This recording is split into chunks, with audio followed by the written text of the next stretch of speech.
લપલપિયો કાચબો. એમાં આજે આપણે જળચર પ્રાણીઓ જોઈશું. જળચર એટલે જે પાણીમાં રહે છે ને પ્રાણીઓ, એને આપણે શું કહીએ? જળચર પ્રાણીઓ. બોલો તમે. જળચર પ્રાણીઓ. સરસ. તો આપણે આ બુકમાં જોઈશું જળચર પ્રાણીઓ. ચલો, તમને શું દેખાય છે? મગર. હા, પછી શું છે? કાચબો. આપણે લપલપિયો કાચબો બોલ્યા ને, એ પણ પાણીમાં જ રહે છે. પછી આ શું છે? સાપ. પાણીમાં રહે છે, સાપ છે. આ વેલ માછલી છે, દરિયામાં પાણીમાં રહે છે, બહુ પાણી હોય. પછી આ શું છે? દેડકો. સરસ. આ ડોલ્ફિન છે, એ એક જાતની માછલી કહેવાય. પેંગ્વિન છે, ઓક્ટોપસ છે. આ બધા નામ કરું છે, ભારે છે થોડા, પણ યાદ રાખવાના. શાર્ક એ માછલી છે. સીલ એવું જાતની છે પ્રાણી, એ આપણે જોયું નહીં, પણ અહીં ફોટામાં તો જોઈ શકીએ છીએ ને. પછી વોલરસ, તારા માછલી. આવા સ્ટાર આકારની તારા આકારની માછલી હોય એને શું કહેવાય? તારા માછલી. ઝીંગા છે. પછી ક્રિકેટ. આ બધા અમુક તો આપણે જોયા નથી, પણ આપણે ચિત્રમાં જોઈ શકીએ છીએ. જેલફિશ એ પણ એક જાતની માછલી છે. ચીકલું, ઈલ, સ્ક્વિડ,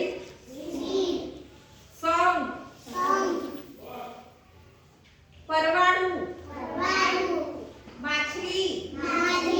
માછલી તો જોઈ છે ને તમે, એમાં પાણીમાં રહે છે. જળકુકડી, સીગલ. આ બધા શું છે? જળચર પ્રાણીઓ છે. આપણે વચ્ચે લપલપિયા કાચબાની વાર્તા કહી છે ને, સાંભળી છે ને તમે લોકોએ? બરાબર છે.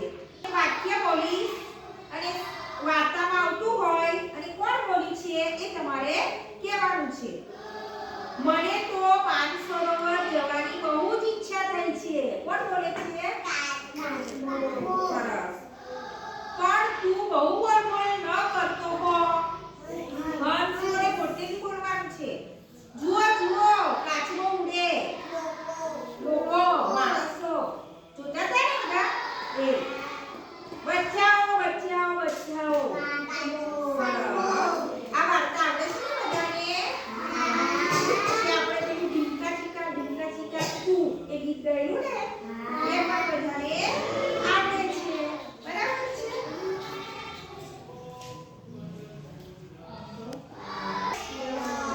લક્ષણનો લ. આપણે લખીએ ને ત્યારે આપણી ચોપડીમાં છે કેવી રીતે લખવાનું છે, અને તીર મારી છે એથી જ આપણે લ લખવાનો છે. હળથી શરૂ કરીએ અને લ લખી શકીએ છીએ. બરાબર છે. તો આને શું કહેવાય છે? લ. પછી લને એક કાનો આપ્યો છે. શું બોલીશું આપણે? લને હસવાઈ આપી છે. આગળ જે દેખાય છે ને આપણે એમને હસવાઈ છે. શું બોલાય? અને શું કરીશું? બધા બોલશો.